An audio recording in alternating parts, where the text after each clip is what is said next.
मछली पकड़ने के लिए नदी किनारे बैठ गया। इधर कूड़े स्थान पर तब वो गायों की आत्माएं फिर से जाग उठता है, लेकिन आज 3 गाय भूत नहीं, उनके साथ और एक गाय भूत जाग उठता है। आज काफी रात हो गई। राजगढ़ की जंगल इतना घना है कि चांद की रोशनी भी ठीक से जमीन तक नहीं पहुंच पाते, और आज तो मेरा लंटेन की रोशनी भी धीमी पड़ रही है। लगता है माँ शाम को इसमें तेल डालना ही भूल गई। मुझे थोड़ा जल्दी जाना होगा। ये ललटेन बुझने से पहले मुझे ये जंगल पार करना ही पड़ेगा।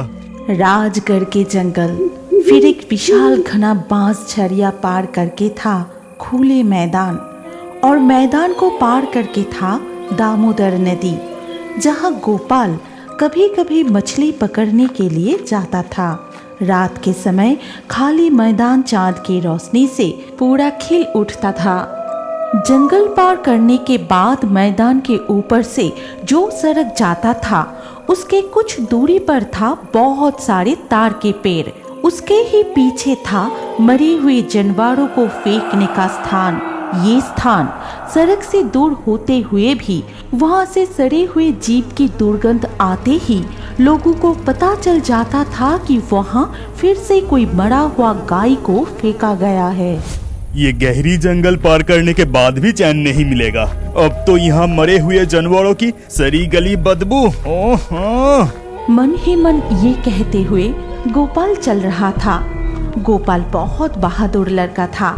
वो अक्सर उस जंगल से गुजरते वक्त देखता था कि चुड़ैल डायन पेड़ों की टहनी पर अपने लंबे पैर लटकाए बैठे हुए हैं। वो सारे कभी जोर जोर से हंसते हैं तो कभी रोते हैं। इन्हें देखते हुए गोपाल का आदत सा बन गया था, और वो भूत चुड़ैल गोपाल को कभी नुकसान नहीं पहुंचा सके।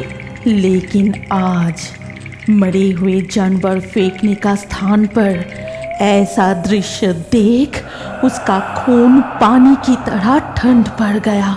मैं ये क्या देख रहा हूँ? क्या ऐसा भी होता है? दादाजी के पास इसके बहुत किस्से सुने थे, लेकिन आज मैं खुद ऐसा चीज देखूंगा कभी सोचा भी नहीं था। अभी और कदम बढ़ाना बिल्कुल ठीक नहीं होगा। यहाँ इस पेड़ के पीछे छुप जाता हूँ। गोपाल देखता है कि वहाँ सड़ा हुआ मरा गायों के अंदर से नीली रोशनी की जैसा निकल रहा है। फिर वो रोशनी धीरे धीरे गायों की भूत का रूप ले रही है। कितना भयानक काला सा एक दानव की तरह चेहरा, उसका नुकीला तेज दांत और आंखें जल रहा था। इस तरह से एक एक करके 3 गायों का आत्मा जाग उठ के गाय भूत का रूप धारण करते हैं। फिर वो सारे भयानक तरीके से गरजने लगे।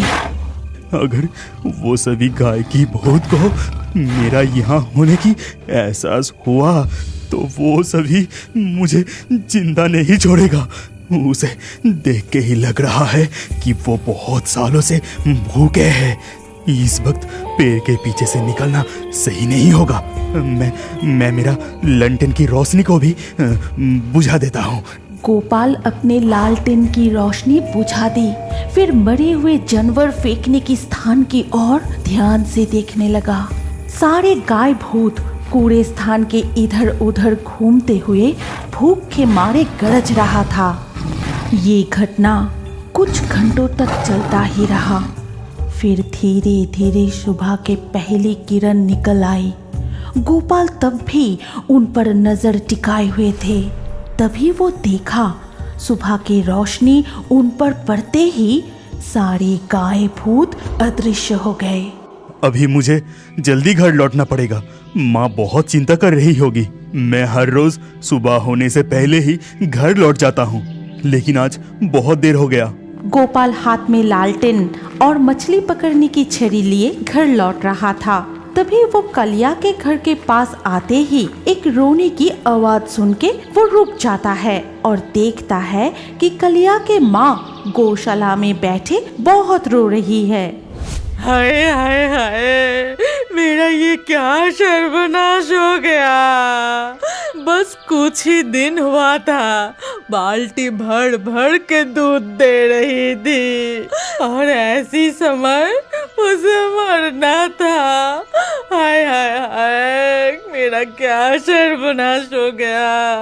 अरे कलिया, क्या हुआ? चाची इस तरह से रो क्यों रही है? और क्या बताएं, लगता है कल रात को गौशाला में कोई सांप आके गाय को काट गई। सुबह मेरे माँ गौशाला में आके देखी कि ये मुंह से झाग निकाल के मर के पड़ी है। बस कुछ ही दिन हुआ था, ये बाल्टी भर भर के दूध दे रही थी। इसका लालच कोई छोड़ सकता है क्या? इसीलिए रो रही है। लेकिन तू मछली पकड़ने की छड़ी लेके कहाँ से लौट रहा है? किसकी तालाब से मछली चोरी करने गया था? मैं किसी की तालाब से मछली चोरी नहीं करता। मछली पकड़ने नदी गया था। रात के वक्त मछलियाँ नदी किनारे चली आती है, इसीलिए उसे पकड़ना भी आसान हो जाता है। ठीक है कलिया, मैं चलता हूँ। ये कह के जैसे ही गोपाल घर की तरफ कदम बढ़ाया, तभी कलिया उसे फिर से रोका। घर लौटने का इतना जल्दी क्या है? हमारा थोड़ा मदद तो कर दे। हमारा गाय को खुले मैदान के बीच फेंकने जाना है। हमारा नौकर और तू ये गाय को बांध के कंधे पे ले ले, मैं तुम्हारे पीछे पीछे चलूंगा। कलिया के आदेश अनुसार गोपाल और उनका नौकर उस गाय को बांध से बांध के कंधों पर उठाया, फिर जानवर फेंकने की उस स्थान पर जाने लगा। राजगढ़ के जंगल और घना बांस झाड़ियों को पार करके आखिरकार वो वहां पहुंच गए और वहां पहुंचते ही सड़े हुए गायों की हड्डी देख के गोपाल को कल रात की वो डरावनी घटना याद आ जाता है। जल्दी कर, गाय को यहाँ फेंक दे। बदबू के मारे यहाँ रहा नहीं जा रहा है। छी छी, फू। सड़ा हुआ मृत पशुओं की दुर्गंध से कलिया वहीं पर थूकता है और इस घटना को गोपाल ने गौर किया। क्या रे, मेरे मुंह की तरफ देख क्यों रहा है? गाय को फेंकना हो गया तो अभी यहाँ से जल्दी चल, यहाँ बहुत बदबू है। हाँ, जल्दी चल यहाँ से। यहाँ रुकना तेरे लिए और सही नहीं होगा। फिर कलिया, गोपाल और उनके नौकर गांव की तरफ अपने अपने घर लौटने लगा। लौटते समय गोपाल कलिया से कहा, कलिया, मैं तुम्हें कुछ कहना चाहता हूँ। मुझे कल रात नदी से कोई मछली नहीं मिली और घर में दाल चावल कुछ भी नहीं है। अगर ये काम के लिए तुम मुझे कुछ पैसे देते तो घर के लिए ये सभी चीज खरीद के ले जाता। लगता ही है तू लोगों के तालाब से मछली चोरी करके फिरता है। आज चोरी ठीक से नहीं हुआ है ना? और मेरे काम करने के लिए अभी पैसा मांग रहा है। भाग यहाँ से, मुझे गुस्सा मत दिला, नहीं तो गांव में सभी को कह दूंगा कि लोगों के तालाब से तू मछली चोरी करता है। नहीं कलिया, मैं किसी की तालाब से मछली चोरी नहीं करता। रात को राजगढ़ की जंगल पार करके नदी से मछली पकड़ने जाता हूँ। डर के मारे कोई उस राजगढ़ की जंगल के आसपास भी नहीं जाता और तू कह रहा है कि रात को राजगढ़ की जंगल पार करके तू मछली पकड़ने जाता है। बहुत झूठ सीखा है। अगर तुझे विश्वास नहीं हो रहा है तो आज रात को मेरे साथ चल। रात की वो डरावनी राजगढ़ की जंगल तो क्या, वहाँ रहने वाला भूतों से भी मैं नहीं डरता और मैं नदी से कैसे मछली पकड़ता हूँ वो भी दिखाऊंगा। ठीक है, फिर आज रात को ही मैं तेरे साथ जाऊंगा। अगर नदी से मछली पकड़ नहीं पाया ना तो देखना तेरा क्या हाल होगा। रास्ते में ये सारी बातें करते हुए कलिया उसके घर के सामने आ जाता है। फिर गोपाल भी अपने घर चला जाता है। बेटा गोपाल, इतना देर तक तो कहाँ था? सुबह होने से पहले ही तो आ जाता है और आज दोपहर हो गया, इसीलिए मुझे तेरे लिए बहुत चिंता हो रही थी। लेकिन तू था कहाँ? कल नदी से कोई मछली नहीं मिली, इसीलिए सुबह होने तक बैठा ही रहा। फिर भी कोई मछली नहीं मिली। माँ, तुम मुझे कुछ खाने के लिए दो, बहुत भूख लगा है। घर में चावल दाल तेल कुछ भी नहीं है बेटा। कल के बने थोड़ा सा चावल मैं बचा के रखी थी, आज के लिए तू वही खा ले बेटा। गोपाल पेट भर के खाना खाने के बाद दोपहर को सो जाता है। फिर धीरे धीरे शाम हो गई गोपाल अपने लालटेन और छड़ी लेकर घर से निकलता है। फिर कलिया के घर के सामने आकर उसे बुलाने लगा। कलिया, भाई कलिया, घर पर है क्या? मैं मछली पकड़ने जा रहा हूँ। फिर कलिया तैयार होकर हाथ में एक टॉर्च लिए घर से बाहर आता है। फिर दोनों चलने लगा। कुछ दूर जाने के बाद वो दोनों राजगढ़ के जंगल में प्रवेश करते हैं। जंगल की चारों तरफ सन्नाटा ही सन्नाटा, सिर्फ झिंगुर की आवाज सुनाई दे रही है। गोपाल, तेरे ये फालतू लंटेन की रोशनी से ठीक से रास्ता देख पाता है क्या? जंगल के गहरे अंधेरे में बहुत सांप रहता है। तेरे लंटेन की रोशनी पर कोई भरोसा नहीं है। ये देख मेरी कीमती टॉर्च लाइट, देखा इसकी रोशनी कितनी तेज है। कलिया की बात खत्म होते ही उसने देखा कि पेड़ों की टहनी पर पैर झुला के कोई बैठा है, जिसका नजर जंगल के रास्तों से चल के जाते हुए सिर्फ उन दोनों के ऊपर है। फिर अचानक एक जोर से हंसी की आवाज पूरा जंगल को हिला देता है। अरे बाप रे, पेड़ के ऊपर वो सब कौन है?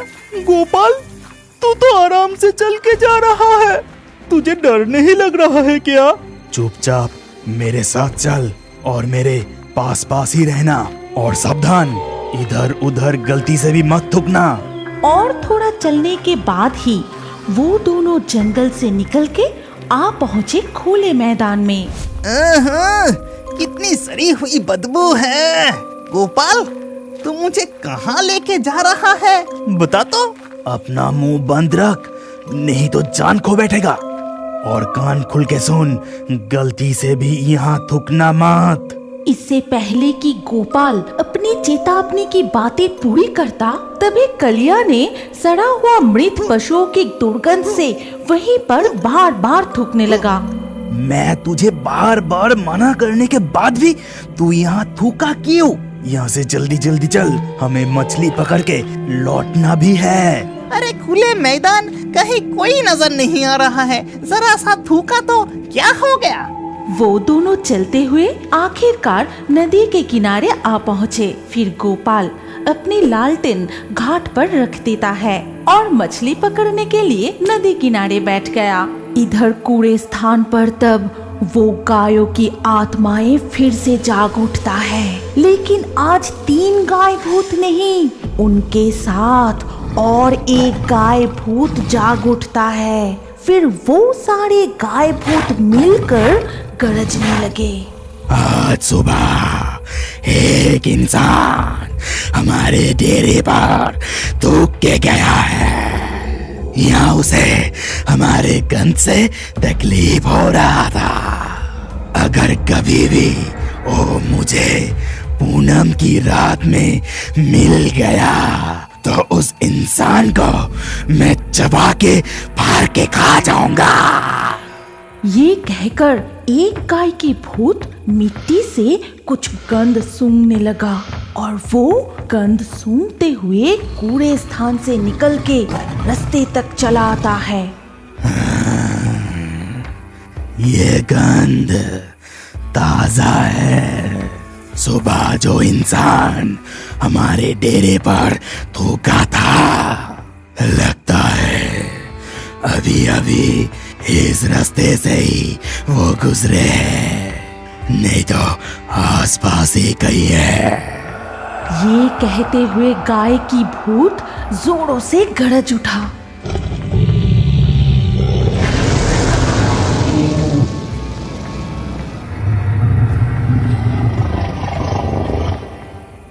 गोपाल, ये किसकी गरजने की आवाज है?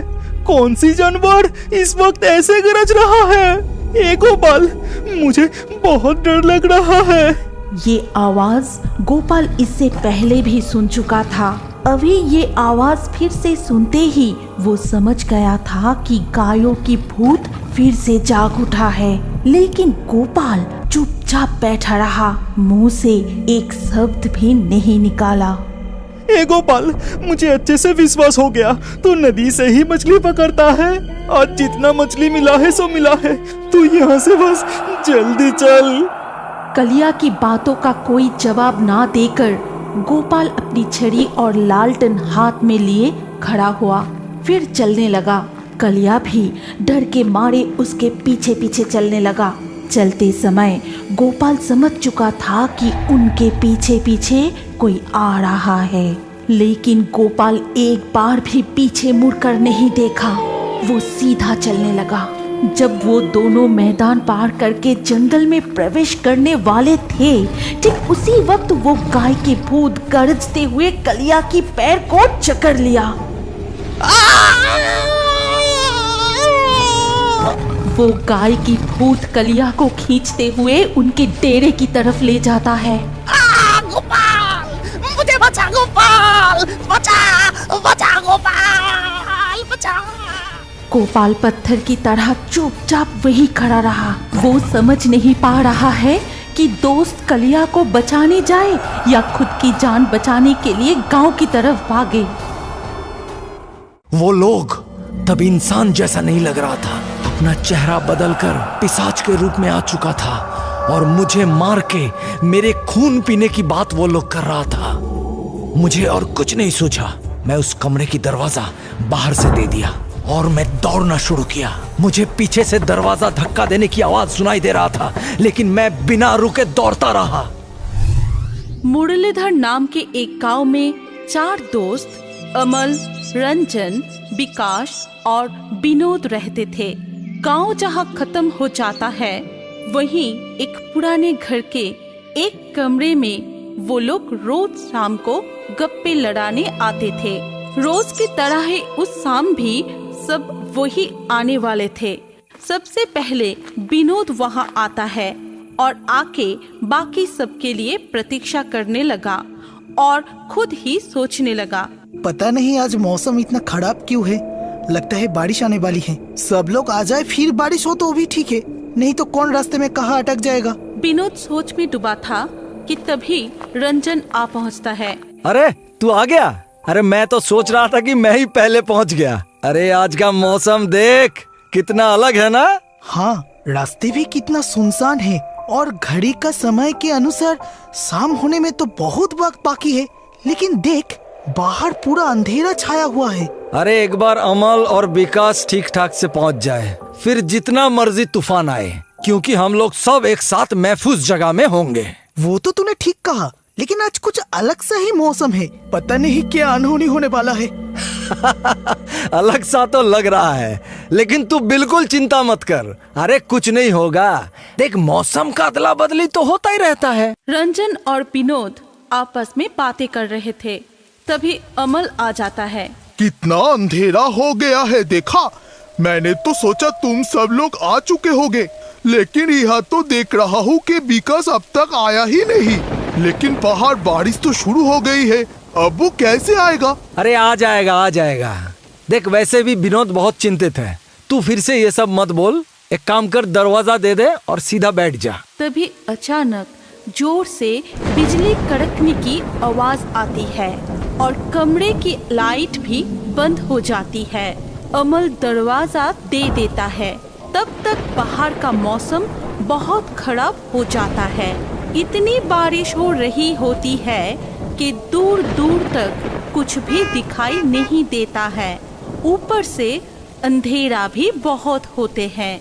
उफ, ये जो आज मौसम है भूतों की कहानी सुनने की लायक है। रंजन, तेरे पास तो काफी सारे भूतों की कहानियों का भंडार है, जरा अपना भंडार खोल दे, सुनते हैं कुछ। लेकिन विकास को रंजन की कहानियाँ सबसे ज्यादा पसंद है, उसके बिना हम कैसे सुने। ठीक है, शुरू करते हैं।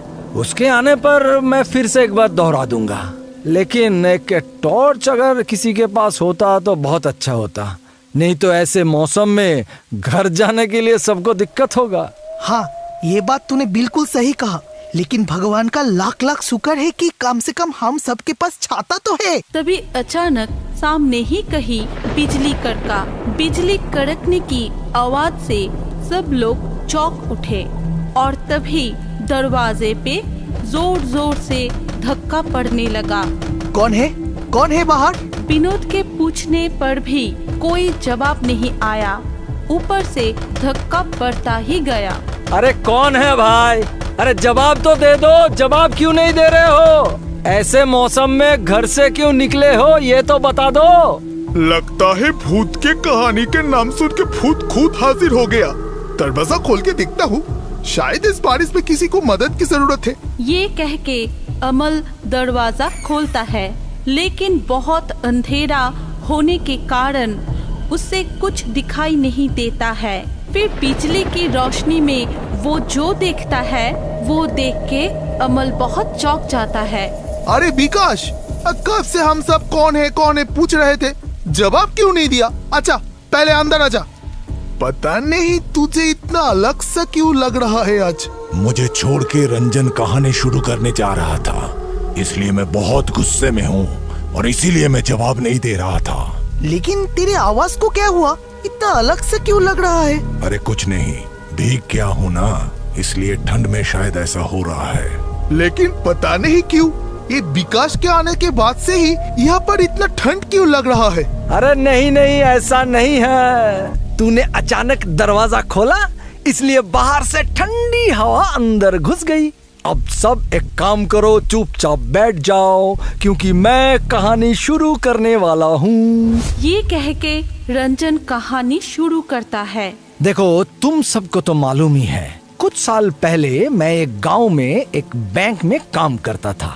तो मेरा जो घर था वहाँ पे वो बैंक से थोड़ी दूर में था। मेरे साथ रामू चाचा भी रहते थे और वही मेरा सब देखभाल करता था। शाम के वक्त जब घर जाने की समय होता था तो रोज रामू चाचा मुझे लेने के लिए आते थे। एक दिन बैंक में बहुत काम था, तो जब रामू चाचा मुझे लेने के लिए आए तो मैं उनके साथ नहीं जा सका। वो तो मेरे साथ वहाँ पे रुकना चाहते थे, लेकिन मैं उनको डांट कर घर भेज दिया और वो नाखुश होकर वापस चले गए। लेकिन जाने के समय मुझे जंगल वाले रास्ते से जाने के लिए मना करके गए और किसी के बुलाने पर भी मुझे कहीं जाने के लिए बार बार मना करके गए। लेकिन उस दिन काम करते करते शाम हो गया। बाहर तो तब तक अंधेरा हो चुका था। आज जितना है उतना तो नहीं, लेकिन फिर भी बहुत जोर से बारिश होने लगा था।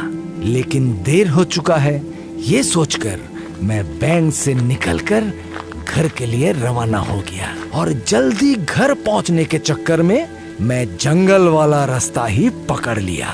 फिर अचानक बारिश जोर से होने लगा और मैं एक पेड़ के नीचे आके रुक गया। तभी अचानक एक आदमी पीछे से बुलाया और मेरा ये हालत देखकर मुझे अपने साथ उसके घर जाने के लिए बोला। मैं तो तब तक पूरा भीग चुका था और इसलिए ठंड भी बहुत लग रहा था। तो मैं सोचा कि बारिश रुक जाने पर मैं घर चला जाऊंगा, तब तक के लिए इसके साथ ही चलता हूँ। फिर उसके साथ चलते चलते एक बहुत पुरानी सी घर के सामने आके हम रुके और वो घर एकदम गहरे जंगल के अंदर में था। मुझे थोड़ा सा डर तो लग रहा था, लेकिन मैं इतना ज्यादा भीग चुका था कि कुछ बिना सोचे घर के अंदर में घुस गया। घर में बहुत ज्यादा अंधेरा था, लेकिन फिर भी उस आदमी के बीवी को मैं ठीक से देख पाया। फिर दोनों मुझे एक कमरे में ले जाकर मुझे बैठने के लिए कहा और फिर दोनों ही वहां से चले गए। मैं बहुत देर तक वहां पर बैठा रहा और मुझे बहुत ठंड भी लग रही थी, इसीलिए मैंने सोचा कि उन लोगों से जाके कुछ कपड़े मांग लूं।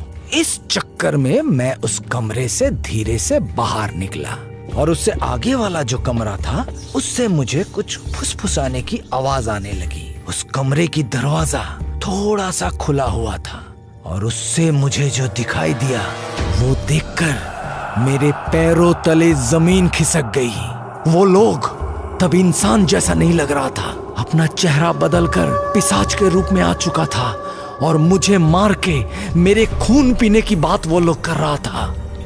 ये बात मुझे अच्छे से समझ में आ गया कि मैं अब मौत के मुंह पे आके खड़ा हो गया हूँ। और तभी मुझे रामू चाचा की वो बात भी याद आ गई कि उन्होंने मुझे किसी के साथ भी जाने के लिए बार बार क्यों मना किया था।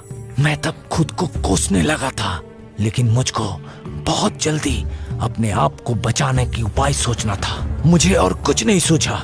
मैं उस कमरे की दरवाजा बाहर से दे दिया और मैं दौड़ना शुरू किया। मुझे पीछे से दरवाजा धक्का देने की आवाज सुनाई दे रहा था, लेकिन मैं बिना रुके दौड़ता रहा। दौड़ते दौड़ते मैं जाके मेरे बैंक के आंगन में गिर गया और वहीं पे बेहोश हो गया।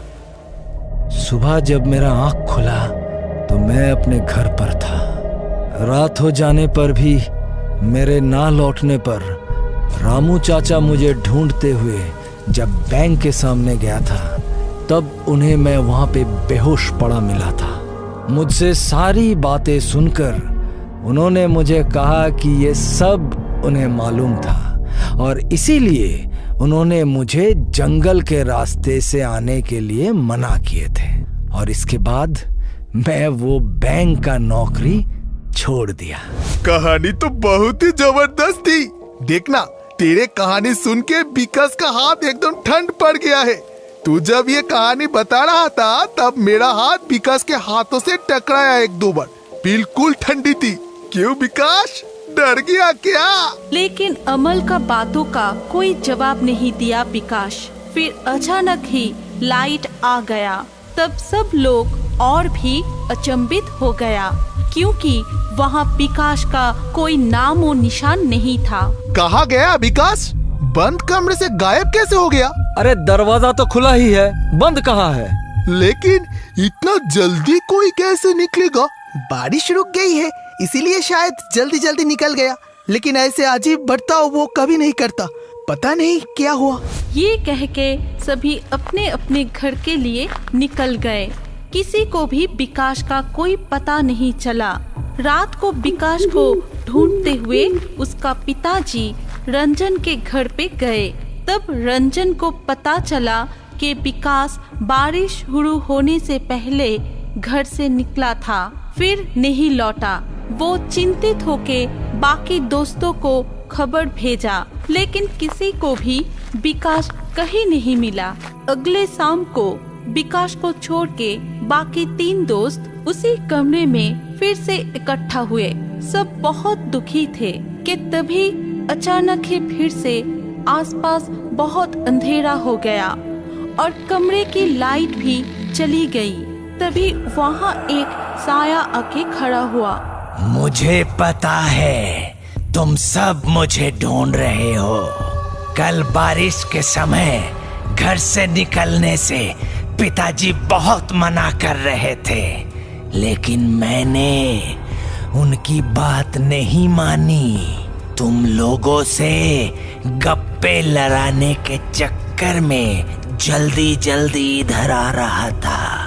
तभी एक बिजली मेरे ऊपर गिरी और मैं पास वाले तालाब में जाके गिर गया। अभी भी मैं वहीं पे हूँ, मुझे निकालो और मेरे पिताजी को खबर पहुँचा देना। ये कह के वो साया वहाँ से गायब हो गया। सबको समझ में आ गया था कि वो विकासी था। फिर कल कौन मेरे बगल में बैठ के रंजन का कहानी सुना? ये सोच के सब अचंभित रह गए। फिर विनोद बहुत रोने लगा। हमारे पास आते हुए उसके साथ ऐसा हो गया। हम लोगों से इतना प्यार करता था कि वो अनहोनी होने के बाद भी विकास यहाँ आ गया। फिर विकास के पिताजी को खबर दिया गया। सब एक साथ मिलके विकास का अंतिम संस्कार किया। विकास के जाने के दुख में रंजन, अमल, विनोद तब से उस पुराने घर के कमरे में आके गप्पे लड़ाना बंद कर दिया। क्या आपको पता है हमारी कहानी के हिस्सा आप भी बन सकते हैं? कैसे? पहले हमारे पिक्सटून चैनल को सब्सक्राइब कीजिए, फिर आपका नाम कमेंट में लिख दीजिए। लकी ड्रॉ के माध्यम से आपका नाम चुना जाएगा और हमारे नए कार्टून वीडियो में किस किस का नाम चुना गया है वो जानने के लिए स्क्रीन के ऊपर इस वीडियो कार्ड में क्लिक कीजिए।